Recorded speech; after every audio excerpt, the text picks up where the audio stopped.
And welcome to another episode of Wardice. I'm Gonzo. And I'm John from More Budgies. And today's episode is going to be about terrain. You know what? I actually forgot what episode we're on because we went crazy and had to do some other stuff. You know, like life. Do you remember what episode we're on? I think we're on episode 6 because we did 4 army focuses and then the one about community. Yeah, there you go. So I think we're on 6. You're the smart one of the group of us. But we are 6 days out from Warfare Weekend, so both Gonzo and I are completely fried. Him more so than me right now. Yeah, so speaking of Warfare Weekend, if you're not coming, oh man, you're missing out this year.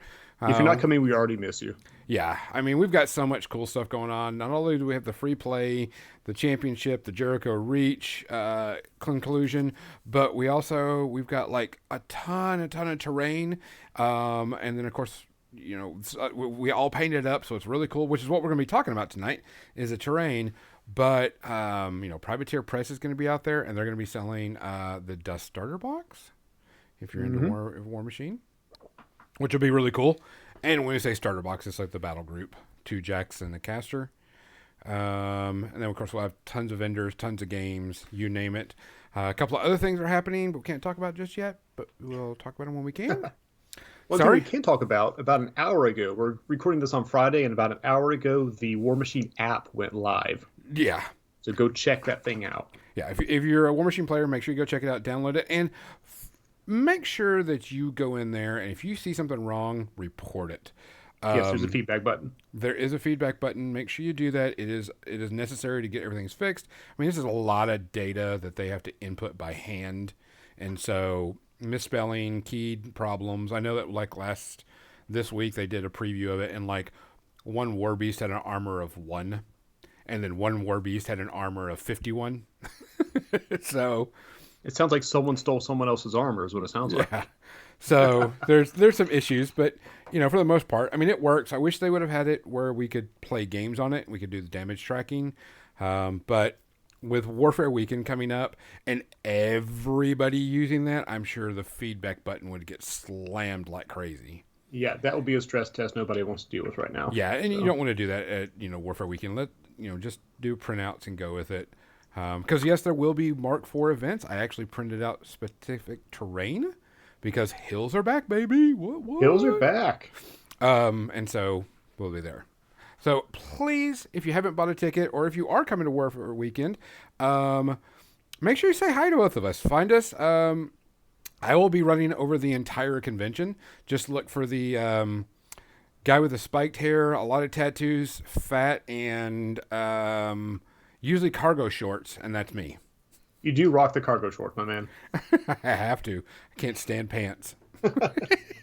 And I will be probably lounging in the hobby area or the Warcaster tables with a Judge Dredd badge that says War Budgies because I'm subtle.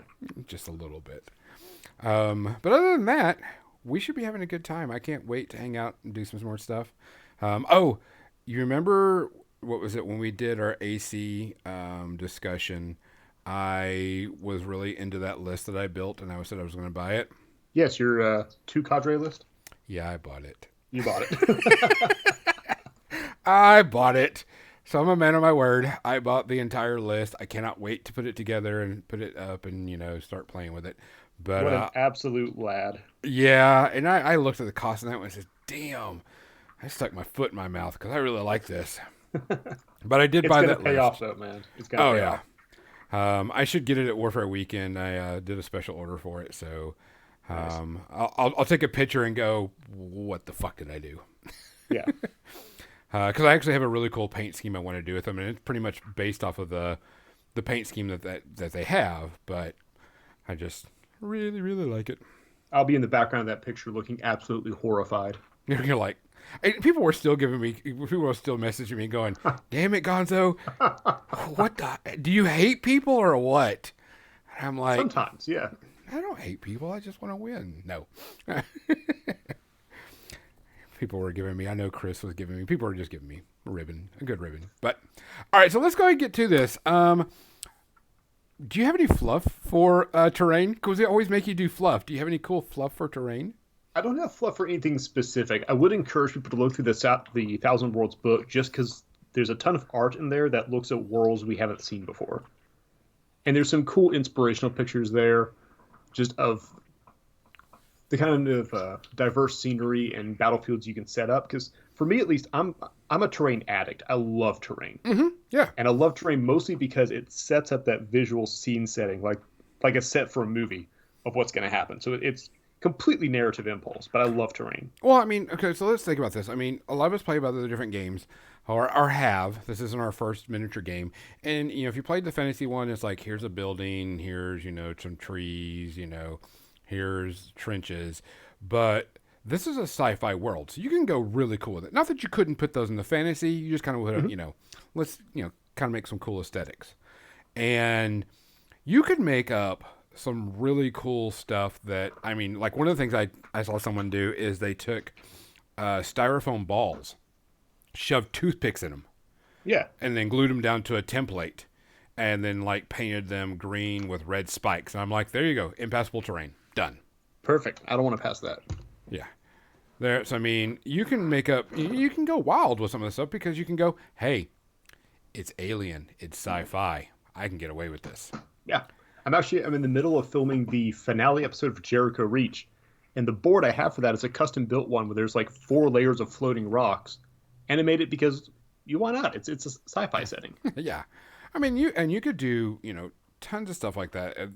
The terrain doesn't have to be, you don't have to go out and buy terrain for a lot of good sci-fi stuff. I will tell you right now, styrofoam is still really, really good for making terrain, especially sci-fi terrain. I don't know how many times I've gotten a package for like a printer and I pull the styrofoam and goes, oh, that's a base. Yeah. Oh, that's a turret, and, Yep. put a layer of Elmer's glue on it and then, prime it up and paint it type thing. Do not Yep. prime For those that don't styrofoam. know, please, for the love of men off, do not spray paint raw styrofoam. It melts. It's really cool. And I actually saw someone a while back that they did a project where they melted it deliberately to get an organic look out of it. Correct. But it's gnarly and it's best done outdoors. Yes. So I mean, make sure if you put a layer of like Elmer's glue over it, or some type of spray that'll do that won't eat the glue, eat the styrofoam. Make sure you do that first. Yeah. But I mean, you could go crazy. You could buy anything from anywhere. You could use whatever.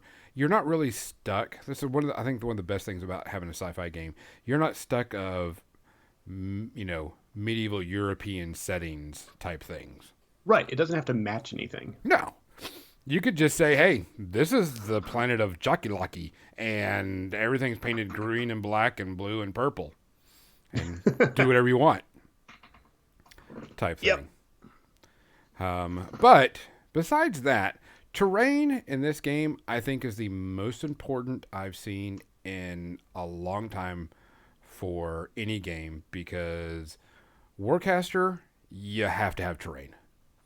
Yes. And if you don't, it's going to be a very boring game and you're going to die quite quickly. And the marchers are going to kill you. Yes. That's 100% what's going to happen. You're going to show up, the marchers are going to kill you, and you will be sad. There's a reason why nobody fights in open fields anymore. Yeah. And it's kind of funny because going back to I think the very first post I ever made in the Warcaster Facebook group, I was getting ready to set up for a demo video, and I snapped a picture of the table and I sent it to the group, and I was like, hey, how does this look? And I had set it up like I would set it for 40K. Mm-hmm. So there's a lot of open space. There's a few bricks here and there and all that kind of stuff. And the first comment was just like, whoever's not the marchers is going to die. Yes. And that was my first education. It's like, I need to put a bunch more stuff on here. Yeah.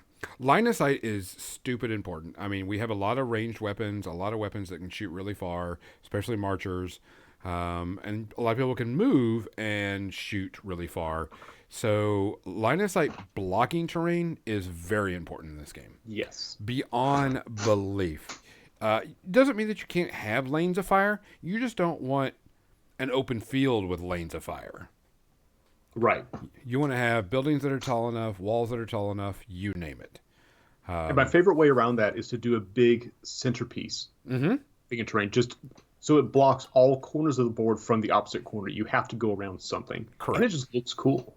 Even if it's just giant pillars, you Yeah. just don't want a straight line across. And it's really, really important more than anything in this to do that.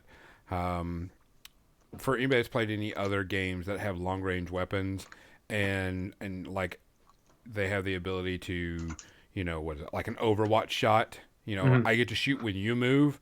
That's like, I mean, this is what it reminds me of. You don't want to leave an open lane. You want to make Yeah. sure your opponent moves to get to you, not just stand stills. So, Yep. but one of the best thing about terrain is the defensive benefit of terrain. Holy crap! Yes. Um, that's the reason why whenever I talk to somebody, they're like, "Oh, I'm just going to walk and stand right here." I'm like, "No, go back 2 inches and get behind that wall." And they're like, "Why?" Because you'll get the defensive bonus of it, and your guy Yes. will live. In this game, cover is king. 100%. It you have to have it. There is no if, ands, or buts about it. If you want to survive, you get behind cover. Yeah. Especially if you're someone like a Marauder or a Sentinel who's running a defense of like 2, but stupid high armor. Well, now your defense is preposterously high and your armor's really high. Yeah, I mean, you just have to get behind it. I mean, because remind me if I'm correct. 2 Mm. red die per cover. 2 red die. And Yeah, actually, I love the way that the cover rules are written in this game because cover is one of those things that I think a lot of games try to do in some sort of way, and it's really tricky to make it work in a way that's organic without being overpowered. yeah. And I absolutely love the way they did it here. And I mean, the statistics on red dice rolling, two, rolling a minimum of 2 to 4 is a lot higher than, of course, on the white die. Hmm. Excuse me. So I mean, it's very important to do that.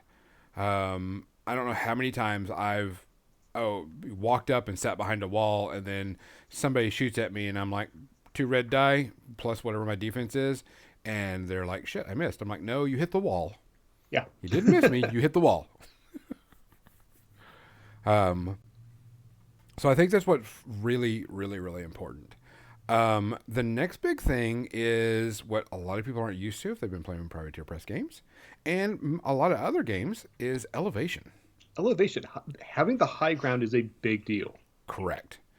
Not only do you get, especially if you're on the high ground and you're shooting down, shooting up at you, you get the defensive bonus, depending on, the situation and where you're Mhm. at. But the ability to just get a sniper in a good high position is really, really nice. Yes. And I think that's very important for people to understand. It's really cool also to go, I'm here at a ladder, now I'm on top of this building, Hmm. and get to play with elevation. We don't get to do that a lot. And by the way, if you come to Warfare Weekend, we have some really cool elevation terrain. Oh, Uh, yeah. I've got the companies that were doing sponsorship this year gave us some really good elevation terrains, and you're gonna have a blast putting these tables together.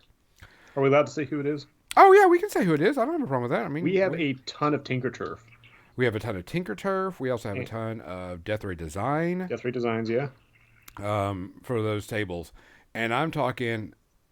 So I have a team that puts together terrain and paints terrain. It's Erica and Mizzy. They do a lot of stuff. They're one of my locals. And I put together all the terrain and primed it, and they painted it. Except for the Turf stuff, they put together like 90% of the Tinker Turf stuff. Nice. And they gave us a crap ton of terrain. We may not have to have a need for terrain next year, unless we get bigger, which we hope we do. Always. We always hope So that tell your friends. War Machine or Warcaster gets bigger. So, but we got a lot of that terrain, and they got a lot of good elevation to it, and I like that because that's what's needed.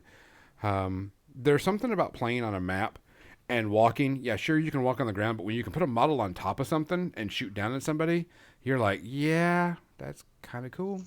Yeah, and it's cinematic as anything. Like I'll call it an unhealthy compulsion because I've broken a couple models doing this of trying to perch a March of Worlds hunter, like the little sniper unit, trying to perch them on the highest little spot I can because it looks cool. You get great view, and he's running like I think defense 4 or something with 2 red dice. Yeah, It's a great spot to be in, but I keep knocking the models off. So there is that. yeah. There is that. I mean, one of the things that people got to understand that, yeah, you are going to be playing on some models that can go on pretty high distances, but, you can knock them off, especially with jacks that get up in a distance. If you have a sniping type jack and you put it up there, you got to be careful or you're going to break something. Yeah, I did a a battle port recently, and there were two. There's a bit of elevation, and there's this fairly flimsy MDF bridge across the gap, and I ended up with 3 warjacks on top of it. And you can see the bridge bending in the middle. And I was every time I turned the camera off, I was like, oh, please don't fall and just dump everything down. Please don't break. But I mean, there's something about doing stuff like that that makes it a lot of fun. Oh yeah, And just moving around, and of course, you have certain jacks and troops and vehicles that ignore that terrain, so you have to be careful because not only weapons that can ignore it, movement that can ignore it, some things like can attack through it. So I mean, it's important to know what can and can't, because you're like, oh well, this jack can shoot through terrains and doesn't have to, doesn't care about line of sight, and can shoot through it. So terrain doesn't matter, yeah, to them. But you got to know that, and your opponent's got to be aware of that quickly. yes. If you are playing against the Eternus Continuum, be advised, most of those squads can just walk through walls. Yeah, they don't care. It's spooky. It's very cool, but you need to be ready for it. You're like, what'd you just do? We walked around, walked through the building. How'd you do that? We're ghostly. We're ghosts. But I think one of the funniest thing is, so I always reference this when people talk about cool things you can do with terrain with Warcaster, is at Adepticon this year, I was playing a game, and I had the card that lets you drag things off, and you're actually pulling them into whatever. Havoc Spiral, yeah. Yeah. And I Havoc Spiraled we actually had to call Travis over because we're like, hey, we want to make sure we're doing the rules right on this because it wasn't brought up. And he was like, you know what? I haven't seen that. Let's see what it is. So I had a jack, or my opponent had his jack, and it was probably like a little over 1.5 feet high in the air.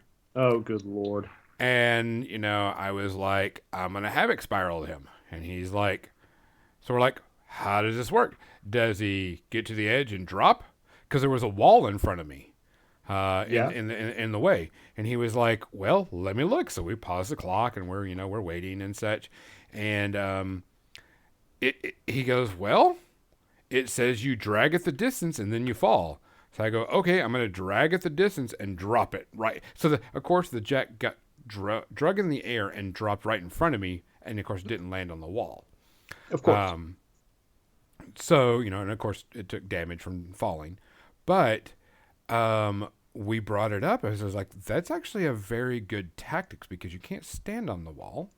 Mm-hmm. So you would just, get behind some barriers, drag them through the air as far as you could, and then drop them.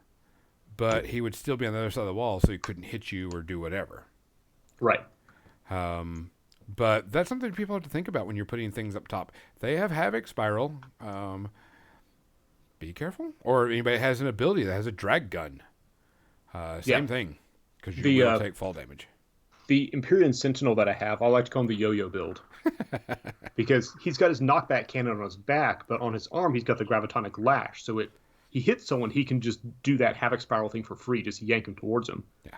And his Meta Perceptor makes it like range 8. So my favorite thing to do with him is pop him on top of a building, grab units, you hit him, yank him up, and then just let go. Because you're at the edge of the ledge. Yep. So they pull to you. There's nowhere to put them, so they simply drop 6 to 8 inches. Because that's one of the things. That's the reason why I would build the AC, because all of them have the gun that knock people off. So I'm like, oh, please get really high up in the air, please. Let me shoot you off. Slams are fun. Yeah. And you got the slams too, because you fall from that. But. So the terrain that we've got, when we're going to be setting it up this weekend, there's an interesting thing that a lot of games don't have. I think Infinity has it, but nobody uses it as much, is when you're playing, if there is a gap between buildings, go for it. If you think you can jump, go for it. You don't have to always have a bridge gapping everything. And I don't want to say make people use those rules, but make people learn how to use those rules. Because that's very unique to this game. Like I says, the ability to leap over Now, if you fail, you do fall, but that's really cool, and it's a kind of a surprise to your opponent because not a lot of people are used to it yet. Right. I mean, if you're got a melee guy and there's this little gap you need to jump over, and the other guy's like, "Haha, you can't get to me," and you just jump over there and then beat the shit out of them, they're kind of like, "Well, shit." Good times were had by everybody. Yes. So for those who may not be familiar, the way Warcaster works, you move horizontally essentially across the open gap, and then you just check at the end of your move to see where you're standing. Correct. And if you're now standing on the opposite building, you're fine. And if you're over open air, you drop. Yeah, and that's the reason why I was like, that could lead to some really cool, chase tactics or, fighting tactics of stand where they can't land. Yeah. So they can't, be right there so they fall or, prevent that from happening. But there is too much in the way of terrain to make an open board. It affects the game too much. You'll be kind of ticked off when there's not enough terrain because you're just like, oh, I'm just going to shoot you from halfway across the board. Yeah. But the tables need to be pretty dense, in my opinion. So what do you think? How much percentage do you think the table should be terrain? Obviously, it depends on the occasion. I tend to oversaturate mine because I'm doing like narrative battle reports and I want it to look scenic. So I typically oversaturate with terrain. But I've honestly found the more terrain I include, the more dynamic the battlefield gets. Oh, yeah. 100%.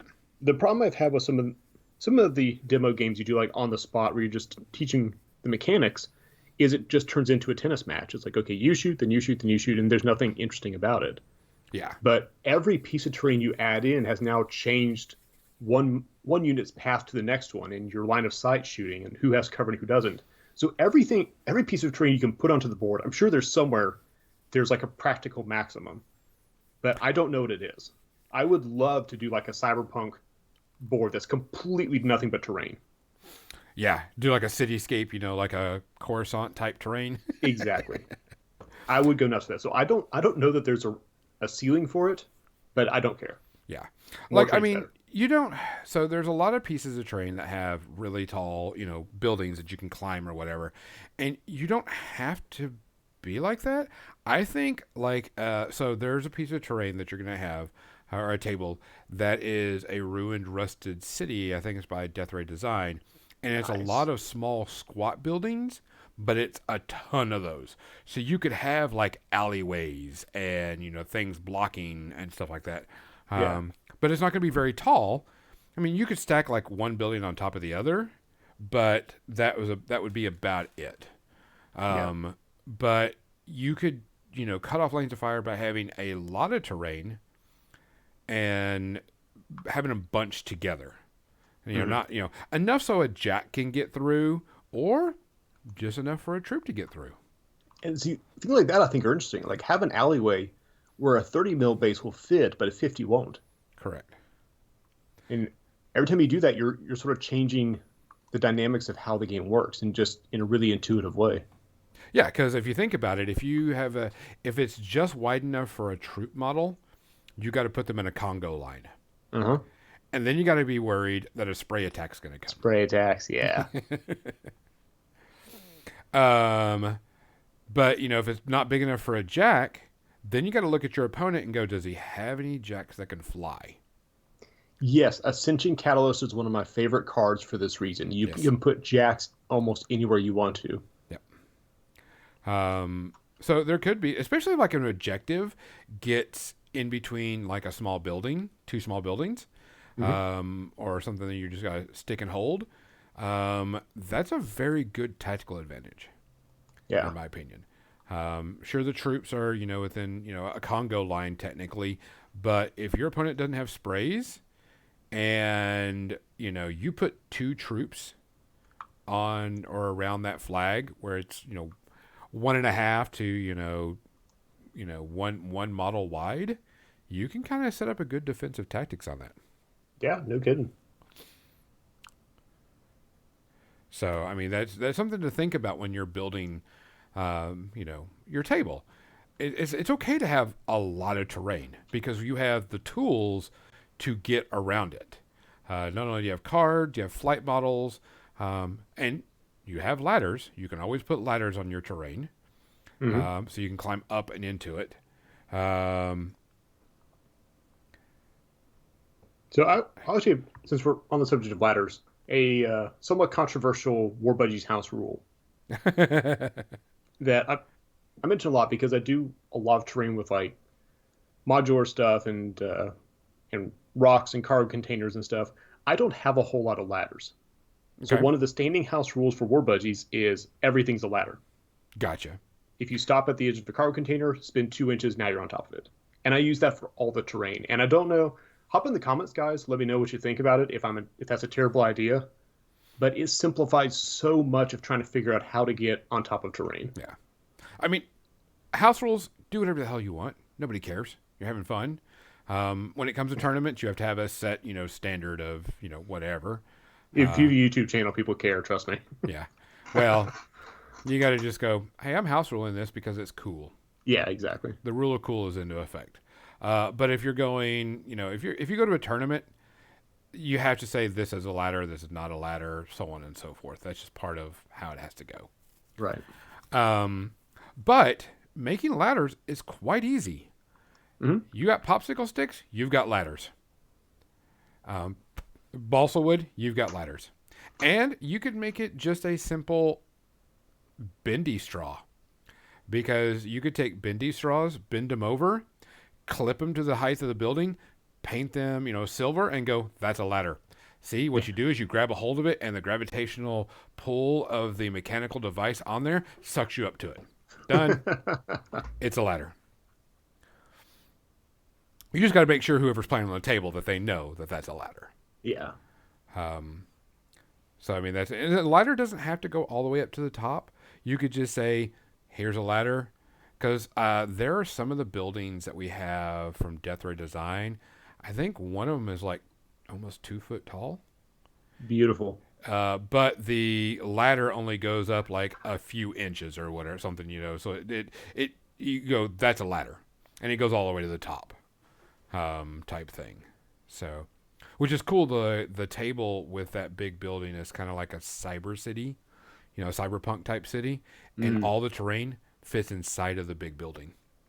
Beautiful. So you can pack up the entire terrain in the box that's the big building and take it with you. I thought it was a pretty cool little idea that they did. But the one thing we really need to talk about is, even though we have all these buildings and we can do everything, scatter terrain is stupid important in this game. Yeah. Which, go and tell what do you think? What do you think is scatter terrain? So when we talk about scatter terrain, what I usually mean is pieces that aren't big enough to be standing on, for the most part. In my videos, I used a lot of crates and piles of rubble and things of that nature that it's not going to change the game in the sense of like, here's a container you can hide behind or get on top of, but it usually gives you cover, and it may slow you down as rough terrain. Correct. I mean, those are things from trash cans to tires to barriers, you name it. Scatter terrain is very important because they can also break up the line of fire in open fields. You always want to try to run to cover, so you go from cover to cover. And those little barriers can help out. And they're quick and easy made. If you're going to make them, just, you could take styrofoam and cut it into a square. Or a rectangle on its side. Yep. But you need to have cover terrain because it provides those little spots where you can stand without getting shut up that, a building can't fit in. Right.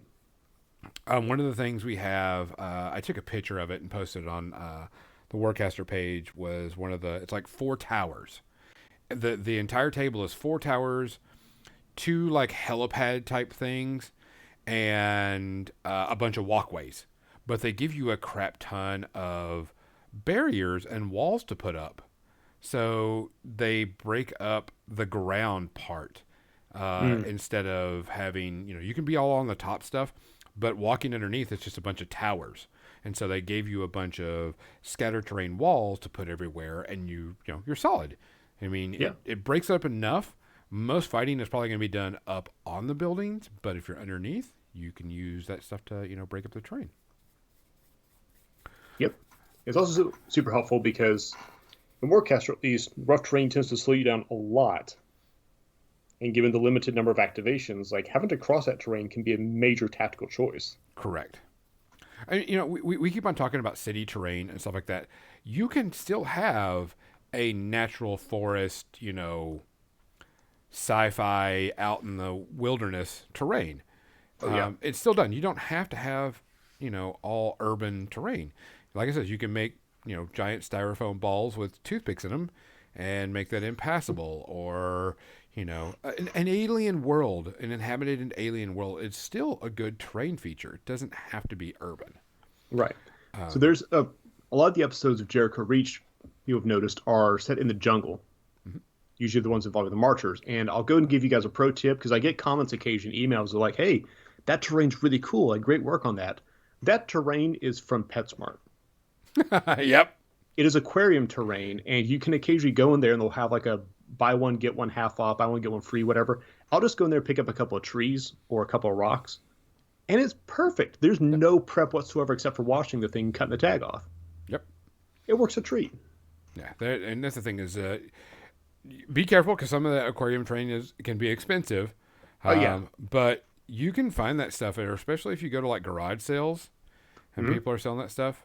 Um, Make urban, don't just make all urban maps. Make, because I don't know how many times I've played so many games of Warcaster, but I've never played with a lot of trees or a lot of rocks or and a biome that is natural, Yeah.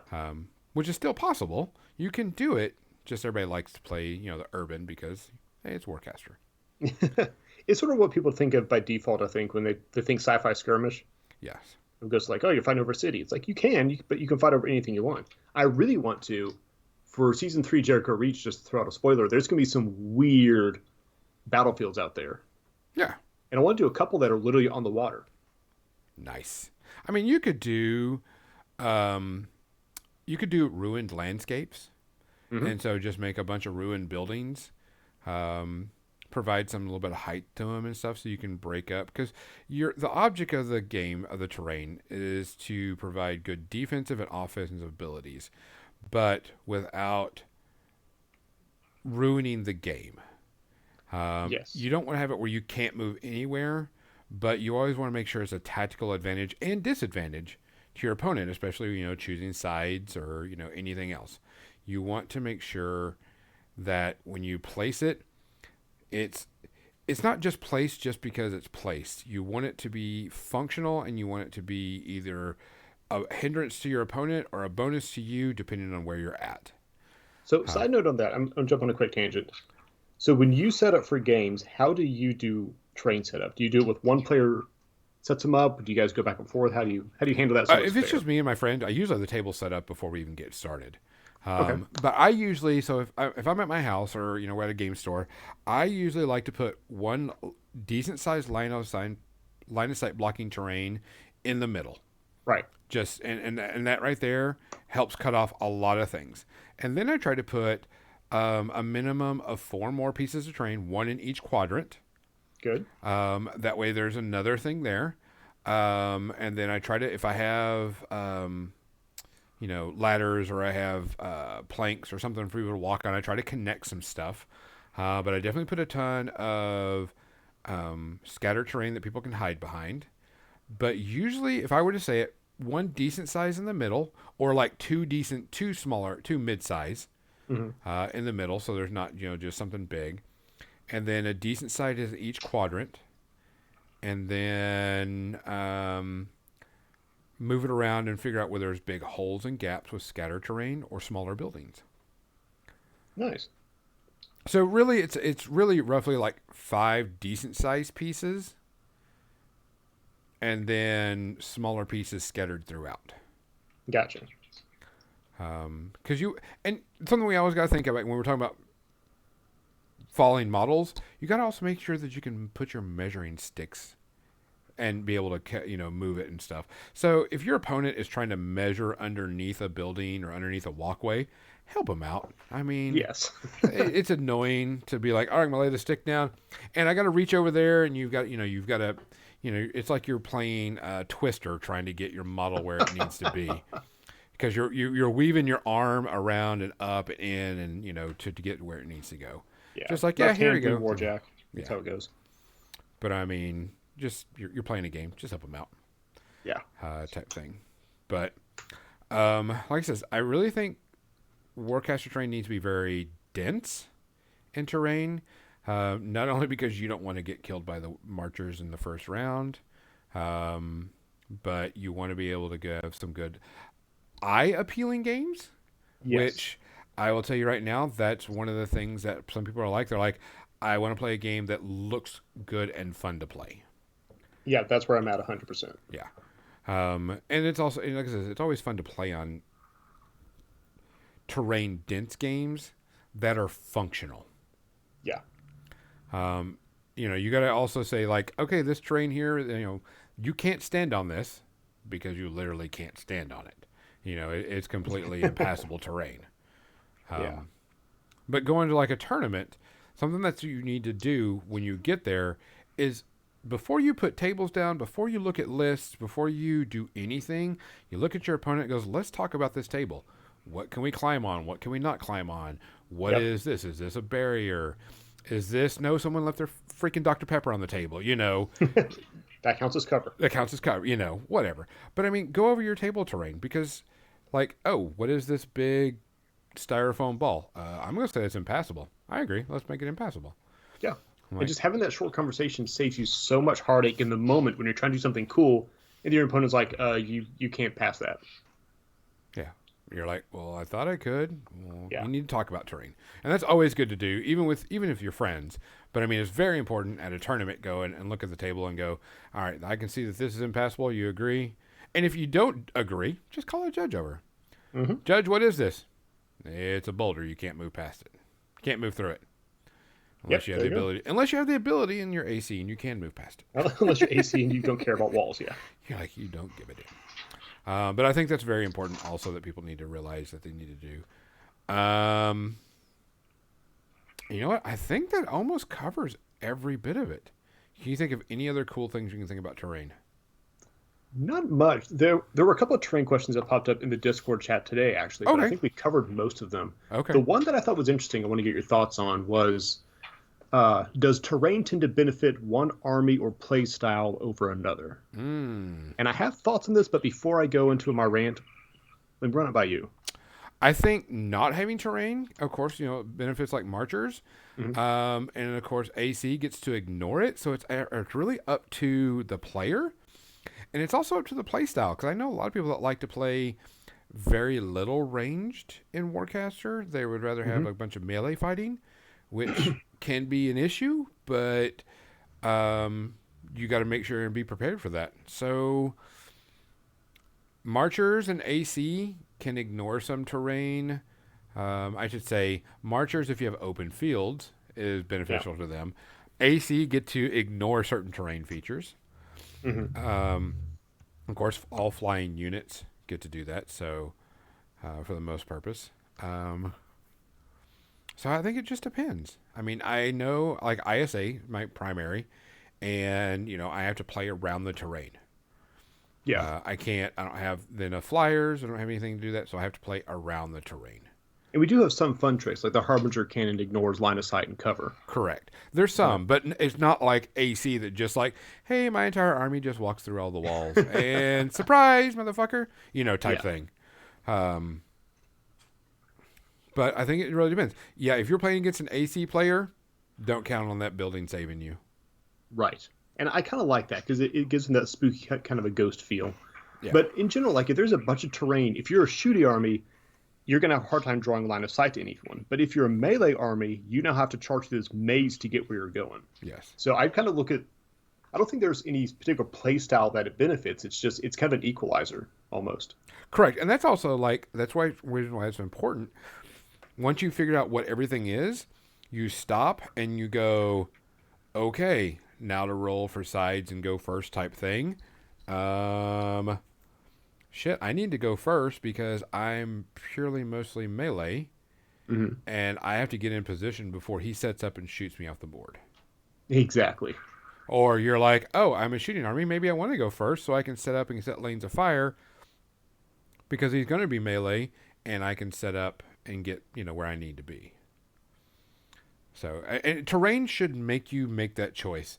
Terrain should always make you make a choice of whether you want to go first or second based on the terrain. There are too many games like I'm going to go first because my armor is really fast and I can get up the board, and the terrain doesn't matter to me. Yeah, that's actually a really good way to put it. Like it's almost like the terrain is the third army on the board. So I mean, you gotta have it. You gotta. Yeah. If the terrain is not making you think about whether going first or second or sides, I should say. If the terrain isn't making you think about sides, then you need to think about how the terrain is set up and change the terrain. Yeah. Like it should make you think about how you're setting up, how you're advancing, what order your activations are. Like the terrain should change literally how you play the game. Correct. If I had to sum up our whole show today, that would probably be it. Yeah. So, other than that, I think we got it covered. If you're coming to Warfare Weekend, come and check out the terrain. I've set up a few of the tables anyway already to just check out, and they look cool. A lot of the cool little stuff. We'll take tons of pictures. I'm sure Johnathan will make, and he's going to be recording stuff and looking at things and talking about, of course, the Jericho Reach. Which did the entire Jericho Reach stuff finish? I can't remember. The finale. So we're recording this on Friday the 28th. The finale is going up on Sunday the 30th, like the big season finale. Gotcha. So we'll have some information. Yeah. And then if you haven't signed up for the Lawgiver event, we've got 6 out of the 12 spots. So happy to run with whoever shows up, but there are still spots available if you want to come settle the fate of the Lawgiver flagship. ISA wins. ISA wins, yeah. ISA wins. That's just how it is. I'm a little scared about this. Because I had this idea. I was like, oh, we still got the ship. I should let the players do that. And every single person I've talked to be like, hey, what would you do if you won? They've all been horrible. It's like, oh, it's self-destruct. I'll ram it into a planet. I'll send it off in deep space. Like, what is wrong with you guys? This is a cool ship. I'd keep it for myself and go around the galaxy delivering donuts to the hungry children. See, there you go. So, guys, we appreciate you listening. I know this is a little bit shorter episode than we're used to, but we've got a lot of planning to do. We got a lot of stuff to talk about. Next episode of course, will be after Warfare Weekend in about 2 weeks. And we're going to do a recap of Warfare Weekend stuff. Actually, he'll do a recap of a lot of the Warfare Weekend stuff of Warcaster. And we're going to start breaking down the scenarios because he's going to talk about the scenarios that he has put on the table, see how they work, and then we're going to discuss those. I'm going to break up scenarios in probably 2 to 3 episodes because there's a lot of them, and there's some good discussions. So the next episode is going to be a Warfare Weekend recap. Discussion on the scenarios that he placed, and then from there we're going to work on some more scenarios and discussion of tactics on them. Yep, it'll be a good time. All right, you got anything else you want to say? I got nothing. We know ISA's best. That's already been said. I don't know. AC may be coming in to kick their ass. Guys, we appreciate it. Make sure you check us out on all of our Facebooks, all of our social medias. Go check out War Budgie, More Than Dice, all that good stuff. For More Than Dice, I'm Gonzo. And I'm John from War Budgies. Let's play that cool music again.